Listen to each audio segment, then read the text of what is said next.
right, give us the next news story. There's another good one. We'll go to space along with Gail King. Gail King. ID Buzz. This is an ID Buzz. You can buy it from the factory two-tone. Yeah.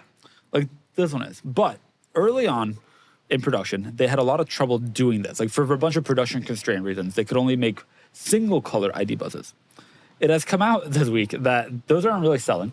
Consumers want two-tone. Yeah. So Volkswagen on those trucks was offering about a $3,000 wrap job, right? Where like they would get it wrapped for the customer to do it.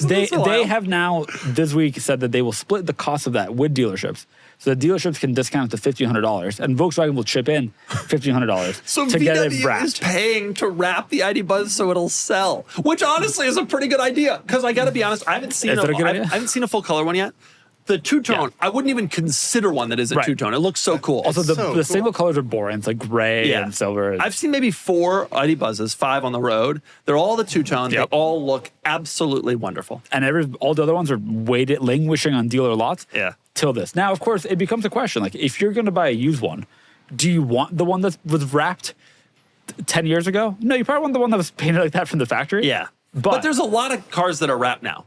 Like used, new, there's a lot of cars that people are wrapping a lot of. I mean, it's not uncommon anymore. Every single Cybertruck we see now is wrapped. Yeah.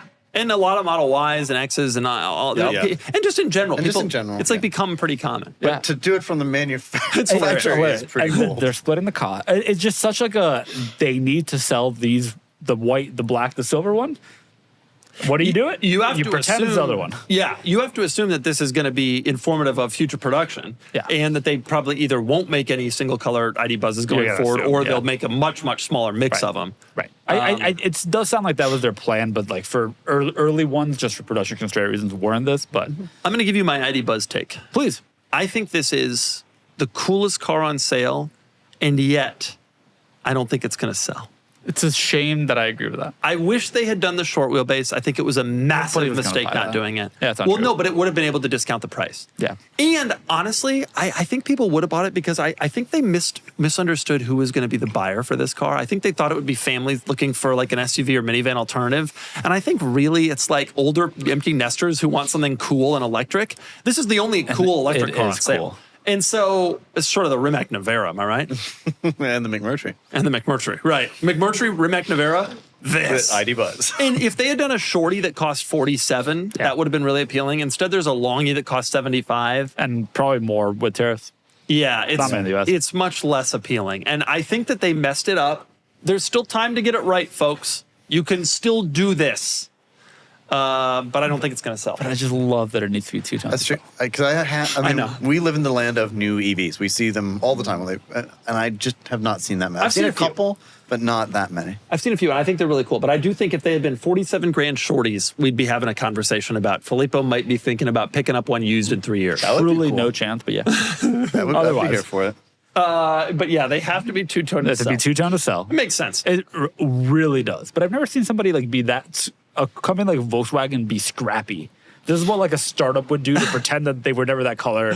No, I remember at Porsche, you're trying to get cars over the line. You're trying to get cars over the line. No matter how legit you seem, you're just trying to get cars over the line. At the end of the day, I remember one time I drove by the Jaguar dealer in Newport Beach during the heart of Jaguar's low period, which has been 2009 to about now. Yeah. And we're still going down right now.